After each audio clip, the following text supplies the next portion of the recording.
Wait. I know Kevin, but what's the lady's name? I forgot. Jesse. I'm going to introduce Jesse. So I'm just going to take it from here for a second. These are three of my favorite people. And so I'm bringing everybody together and we're going to have like an awesome discussion. And the reason I'm doing this, we've introduced each other, right? Randy, you see Kevin and you see Jesse, right? And Jesse and Kevin, you see Randy, right? Right. Hey, did you guys, Yes, you guys are frozen. yes. Oh, okay, there.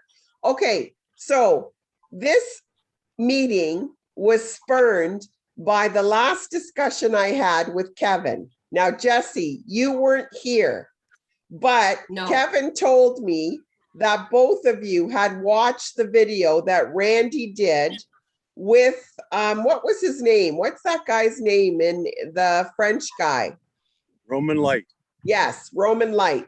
So Kevin said, ask me some questions. And I just thought to myself, I don't know. I kept saying, I don't know. I think Randy would say this. I think Randy would say that. And I thought, this is scaring me because Randy's in my head. And where has Ida gone?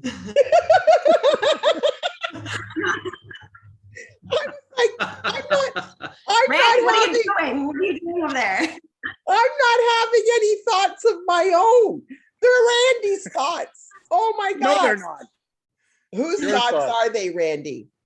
Well, remember what Angel said to you that time on one of you said that once to her, and she said, I don't think like Randy thinks. I think like the consciousness thinks. It's all, we're just grasping or aligning ourselves with source energy, which I'm not afraid to speak. Angel's not afraid to speak, and you are not afraid to speak when you choose, but sometimes you don't choose to, so then you want to pawn it off on me. Okay. All right. So this I am going to pawn off on you because these were not my thoughts. Okay. Okay. So Kevin asked me a very good question. He said to me, what was your question, Kevin? We were talking about that video. And you said, it seems to me that what Randy is advocating for is blockchain. Is that what you said to me, Kevin? At least a decentralized kind of form of The banking system. the banking system, which Randall explained the centralized aspect of it is there's a lot of interesting stuff going on at the top there, you know, and he knows more about this than I do. It's a lot of very interesting stuff going on up at the top, right? A lot of corruption, clearly. So, Totally. yeah. So let's figure this out. Are you advocating blockchain?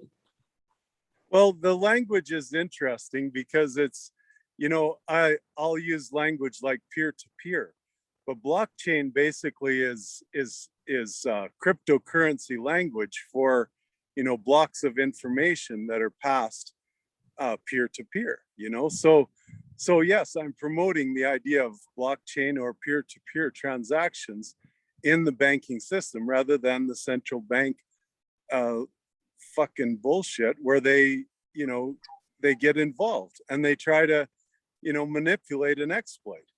If you are part of the old boys club, then, oh yeah, of course you get the credit. And it's all credit when you're at that level. Like I've said this in my videos before, Ida, that you've heard. It's not debt. When you're Donald Trump, you're working on a credit line and that's it. He's not a fucking genius real estate broker that, oh, he hit it at the right time, you know, he's such a fucking smart guy. Bullshit, it's all credit. He pays an administration fee to the banking system, to this corrupt system, and they manifest via a SWIFT message, autograph an agreement of two different bankers in two different nations, and they move that standalone credit instrument into the receiving bank, opens the line of credit for Donald Trump, and poof, away he goes. He's got another tower he's building. And any money that comes out of the leasing from that tower, whatever little bit or a big bit it is, and with Donald Trump, it's probably a big bit because he can suck lots of people into his story and they want to lease at the Trump Tower. So, that money, where does it go? In his pocket or into the administration fees for the bankers who helped him set this up or whatever? Am I running down Donald Trump right now? Hell no. He had to be the guy to convince America, and it's overflowing reality of capitalists that he could actually step down and say, a little bit of truth. He's not going to ever tell the whole truth about this, but he's going to say, I'm ready to help you, the people. And from his high and mighty position that everybody kisses his ass because he's such a fucking genius capitalist. Bullshit, but whatever. It doesn't matter. Nobody listens to me anyway, so nobody's going to hear what I'm fucking saying. And they're going to just say, oh, Kaiser, get lost. He's our hero. Look at, he's coming back. He's getting rid of COVID and everything. Oops, I mean, consciously observed, verified, individual divinity. That's what that COV. What? Okay, so that was a big mouthful. So let Not really. let me just say something to you, okay? So Okay. then Kevin made a really good point. He said, if you decentralize, and there's got to be some level of integrity and divine operation that's going to be managing and monitoring like the integrity of this system if it's decentralized, right? Kevin, am I getting that right? That was what you were kind of saying? Yep, to a point. And if you look at from what I know about the blockchain, if you look at the basic pieces of it, this peer-to-peer type of transactions that Randall's saying there, it's essentially in order to even create a block to put it up onto the blockchain, fundamentally it involves cryptography, which is essentially you have to encrypt the data so in such a way that it can never be hacked. And that will allow you to put it on to the blockchain, which essentially is something that will stay there forever, right? For a transaction that is, it doesn't really matter. But we're encrypting data, and we're doing that, like, at least when I think about this, we're putting data or creating a new block up onto the blockchain and encrypting it in such a way. It's like the foundation of this system. To me, it's almost like it's a trustless system. You don't trust anybody. That has to be put up front first, because you're going to be creating blocks into this new blockchain where you're going to be encrypting data that you're never going to be able to unhack it. And it's almost like you're doing that because you essentially don't trust anybody. You don't trust anything. It's a very secure system in that sense. Does that make sense? Which Yes, it does, kind of like it's almost like the pure opposite of what I would envision of what's really going on in the background here, where we get into a sense of a pure trust here, right? And we have to get into moving towards something more divinely inspired here that we're all connected to, that essentially involves trust. I mean, at least we're moving towards that, and moving, there's all kinds of dimensions on what we need to do to get to that level. But it's like this blockchain system that we're creating, the very foundation of it to me is like a sense of no trust at all, zero, fundamentally. And that's got me a little bit skeptical about the whole blockchain system on what its kind of intended purpose is. Does this make any sense, what I'm saying here? Yes, it does, Kevin. And I don't like to discount anything. Like, I'm the kind of guy who will dig to try and find the good in whatever, so thus my position with Roman Light, for instance, who is very supportive of blockchain and cryptography, or as you say, storing that information in a place that it can never ever be trusted with anyone. So what is the ultimate trust? Like you said, the ultimate trust is divinity, right? And we have that already, because this is where the spiritual aspect comes in. We know, you and I and Jesse and Ida know that there is a God, okay?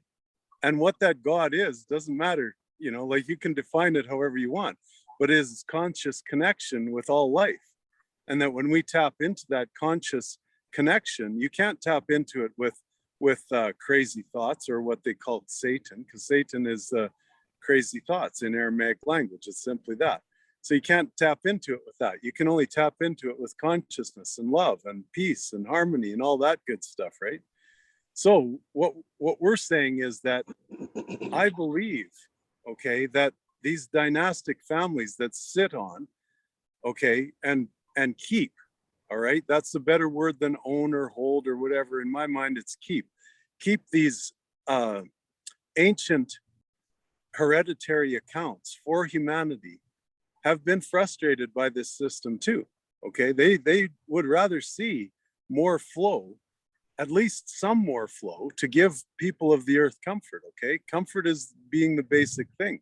We've done pretty good in a city like ours, where we, you know, build stuff like that, and you know, like the system has actually worked to a certain extent to, in, you know, northern hemisphere nations like Canada, where we don't have poverty. You know, the people that are on the streets are there because they're addicted to something, and they, you know, there's all kinds of places in this city that you can go, and there's enough money flowing through these government organizations to give them that place to stay and their food. It is reality in Canada. I don't know if you see it in your city, but I see it here.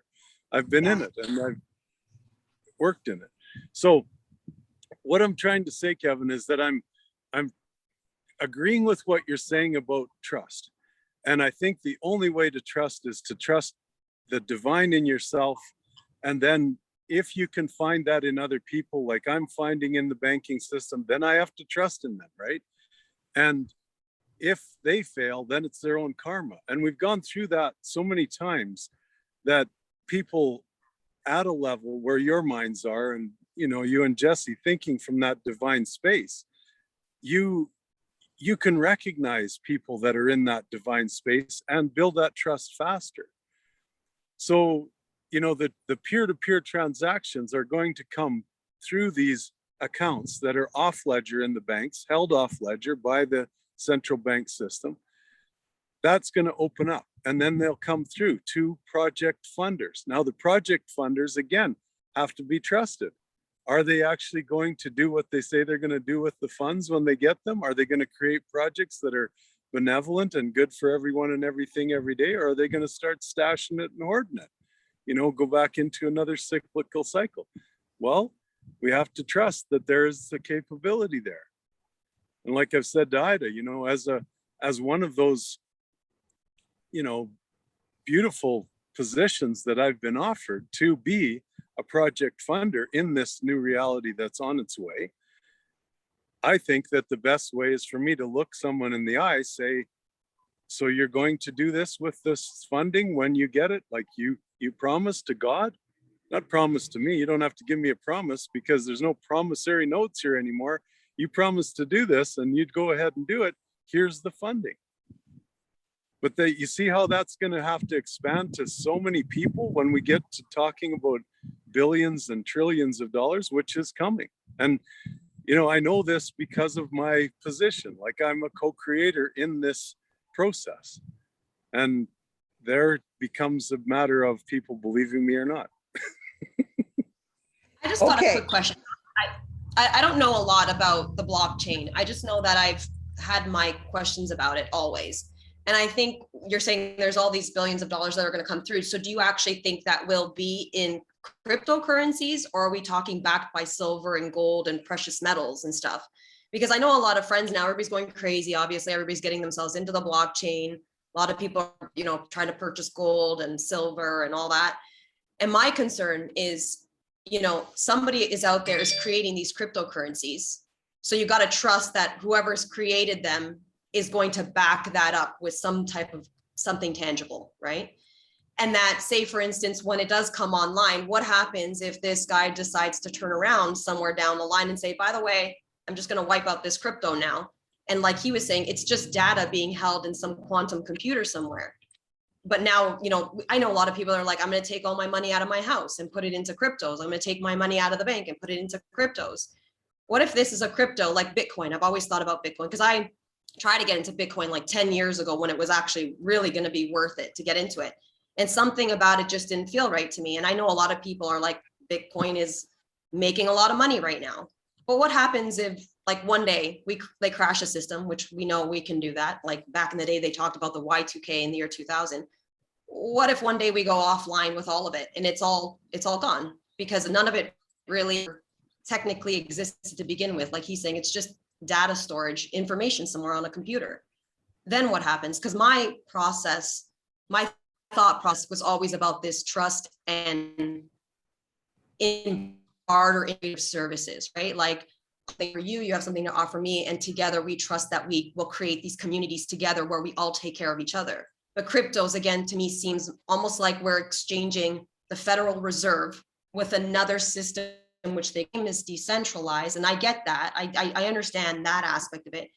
But then again, who created it? Like even the guy that apparently created all of this, he's been in secrecy since the beginning. Some guys, yeah, like Bitcoin. Satoshi, yeah. I don't know if you know that story about him. They're like, he was a guy in Japan and somebody's like, I don't know, he was like a white guy out of the States somewhere or something. He may like not that. even be a physical person at all. Yeah, he might be an AI technology. So that's my question. Like, are we even dealing with reality here? Are we in some type of quantum reality here where it's an AI technology that's literally, you know, gearing all of our consciousness towards this new system that really, it's not a divine system. Do you know? I mean, I don't know if you guys are, if you're following this, like it may not be, it may not like this God system or, you know, like this unified field that we're collectively all tuning into, you know? Well, I look at it a little, you know, we take this a little even deeper here. You know, we look at what's the engine that drives the economy, you know, because the blockchain's supposed to be a big piece to help us with this, right? And to me, the engine fundamentally is human behavior. You have no economy unless you have human behavior. People acting, people buying, people selling, doing transaction, whatever it is, it doesn't matter. There's human behavior involved in this. So I would ask, what's the fundamental source of human behavior within us? Okay, you mentioned, you know, okay, crazy thoughts and even just thoughts themselves. Where do our thoughts come from that motivate us to make choices in our life? You know, this is fundamentally, I think, an area we need to go to, because blockchain fundamentally, the way I'm looking at it with the blockchain, there's a few other pieces of the puzzle. You could take the blockchain, you could take the 5G protocol that's coming, the wireless protocol. You could take quantum computers that are being built right now, which are going to be able to process information faster than we've ever done in the history of this planet. And then you also have a memory component, which is kind of what the blockchain represents, is where you're storing all this information, all these transactions, everything's going to be stored somewhere. Essentially, when you put all pieces together, it's like we're creating a mind. And is it possible we're creating an artificial one relative to the divine being, that into the divine? Does this make any sense? Because I'm just oh my God, where I'm going with it, because ultimately we're looking at, if we look at it from, say, the divine mind's perspective, if we could go there for a second, where is all that information stored? Essentially what I'm saying is, well, we have to look at the memory component. Like, you have a mind, but what is memory? You have memory of the past, you have memory of years ago, but what is it? I mean, I know the blockchain, and I mean, I know what they're trying to do. They're trying to create their own huge database of information where they're going to be using clouds. They're going to be using, I even hear they're going to be even possibly using DNA to store information, because they're going to need so much data, and there's got to be a medium there to store all this information. So Crystalline structures, and yeah, they're looking at crystals. They're looking at all they kinds actually of call things. them time crystals, that they actually have developed these, right? Are we essentially creating something that would be considered to be artificial relative to The divine. what would consider to be the mind of the divine? That is just the question I'm popping out there, because it's something we can't Just ignore. a little question that he's It's a little popping one. up. The little question that he's popping up. Because from the work that I've done, you know, with structured water, with IDA and everything else that I'm doing here, is that information is fundamental here. And what is information, number one, and where is it stored? Because we're getting closer to what this memory component really is. And in my world, I kind of take that into a level of where we get into essentially the space element, the fifth element. It's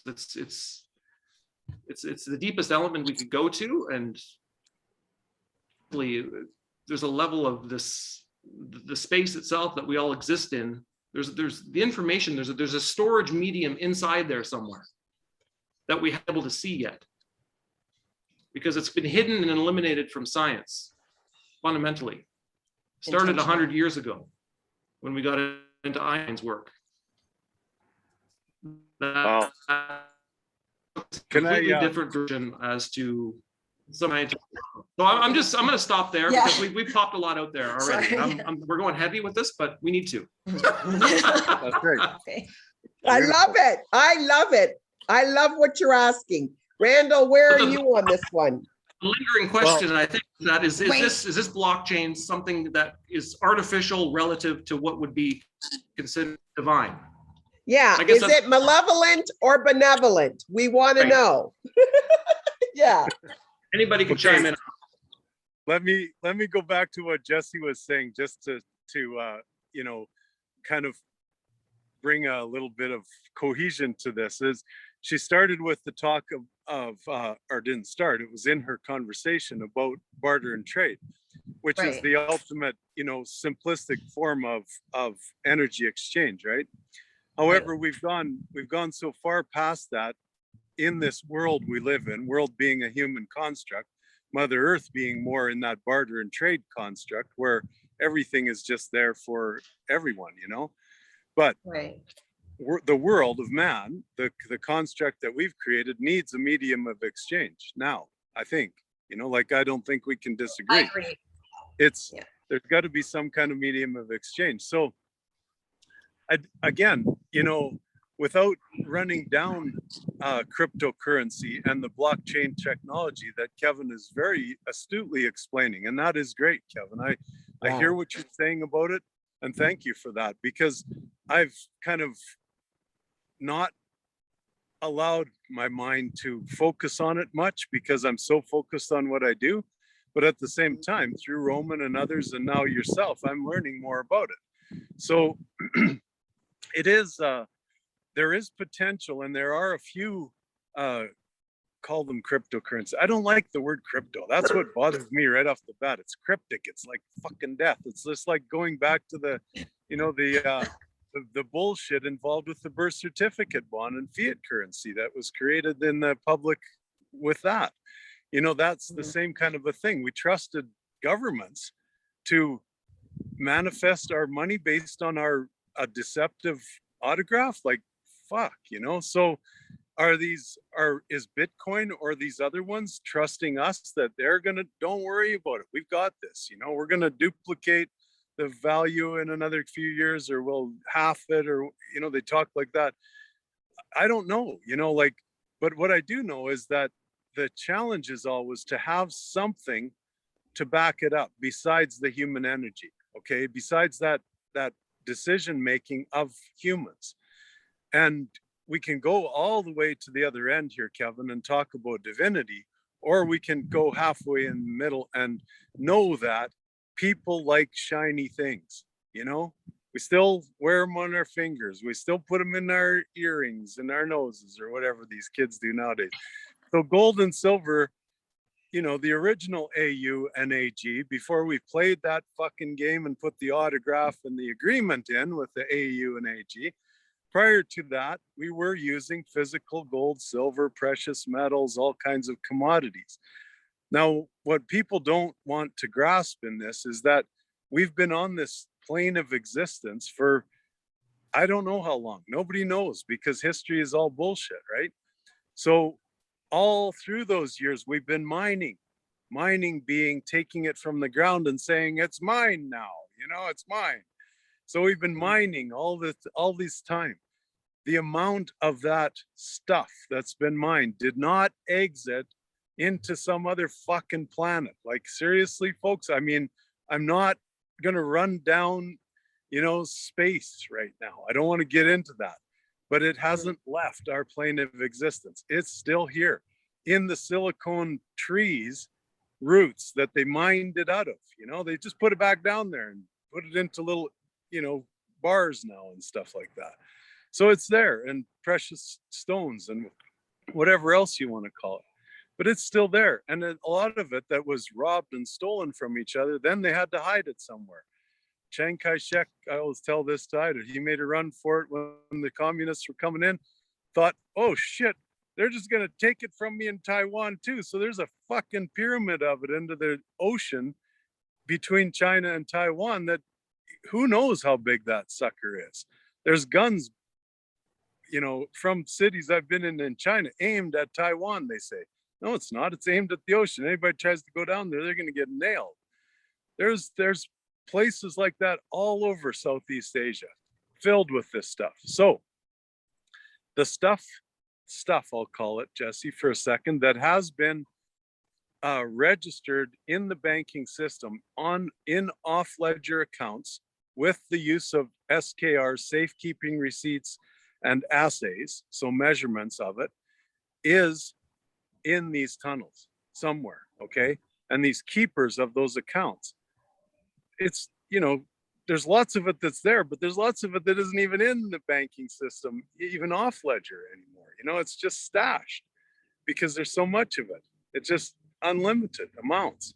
But the amounts that are in those accounts under these keepers' names is what I'm talking about, that has huge value. Even if you think in terms of $35 an ounce when we started this Federal Reserve shit show, and the $1,200 or $1,300 that it is now, even just that alone tells you how much increase has been there, let alone say that there are, thousands, and in fact, far more than thousands of tons that are in these accounts based on these assets that are ready to come now, because we're moving away from that centralized system.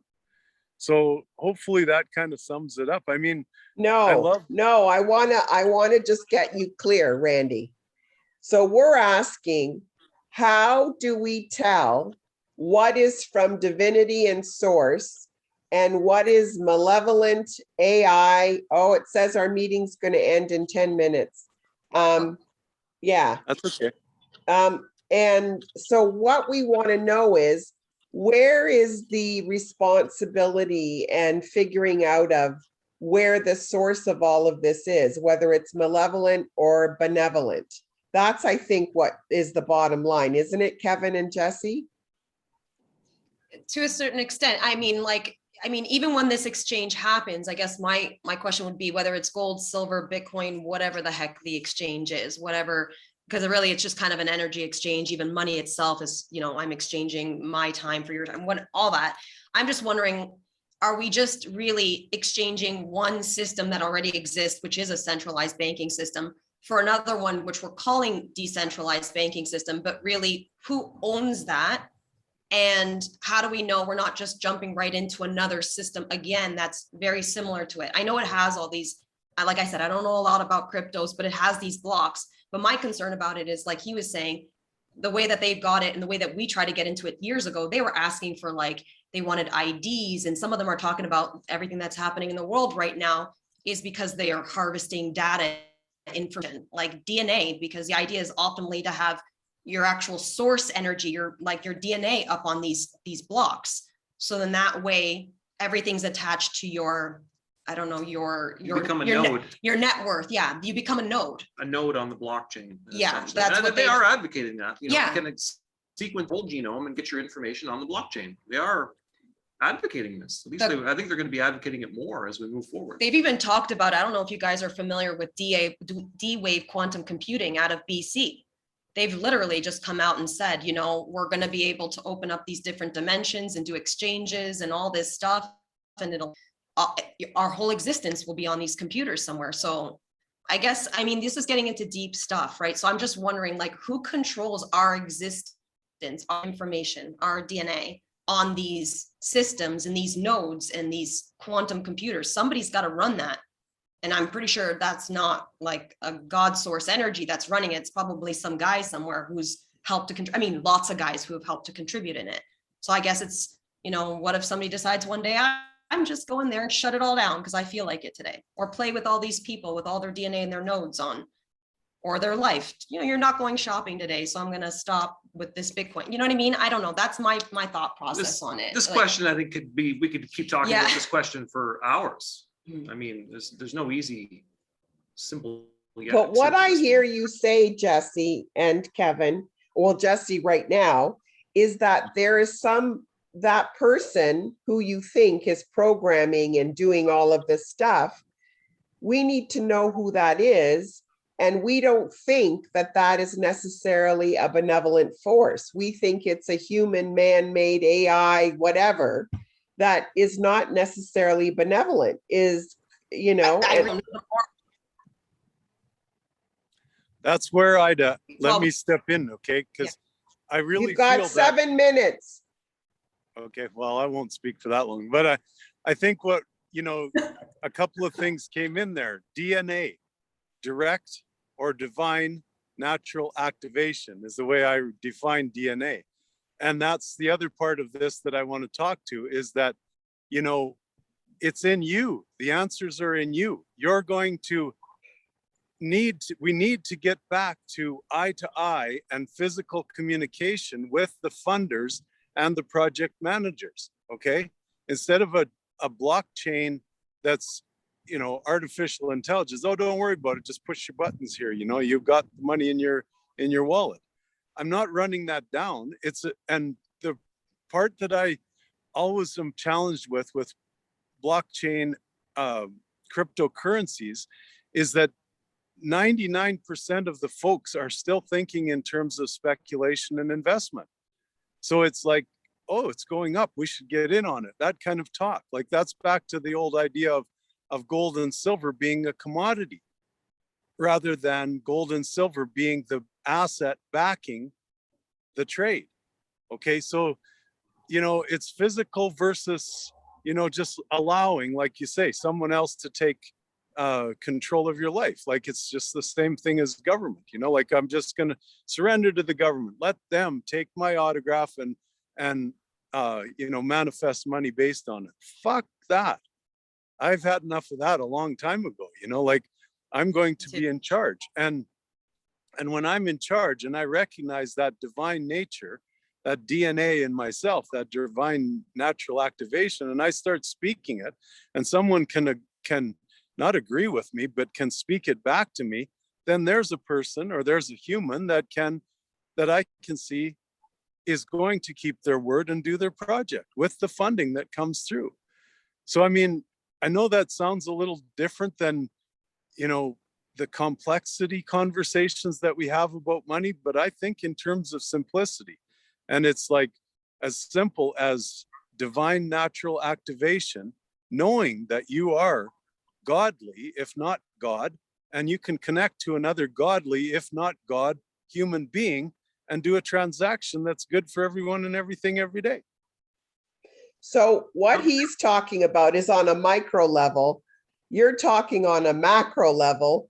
And so he's saying, bring in face-to-face physical entity beings and make your decisions based on the physical transaction between you and the physical being.